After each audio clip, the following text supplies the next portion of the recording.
How far can the Tesla Model S run after 10 years of driving? Master, those cars were bought in 2014. How far did the new cars have to travel when they were bought at the end of December 2014? I bought both 400 and now I can run 30 kilometers. But the battery is a little damp now. Take it out and dry it. In the 9th year, at least 8 years, the motor has been replaced within 8 years, and there is another problem, which is the 4 doors. It has been replaced for the 5th time, and it is broken again. The one that was replaced inside is in this car.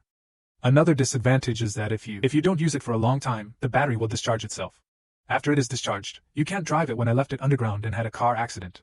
Old cars have this problem. There seems to be no new ones anymore. How much did it cost to buy this car? The naked car sold after 74 was added with some kind of sunroof. It was about 90,000 yuan. It was a private car. It's better. In the past, we used to go to the spray shop to find a service center. It was very expensive, like a battery check. So I have to take you to Shanghai first. I haven't treated you yet. The shipping fee is 10,000 yuan. I need a special car to take you there. It'll raise the price. The shipping fee is 10,000 yuan, and then it'll give you the whole package. Let's take another look at how dirty the motor oil is. Take apart the oil pump and see how dirty it is.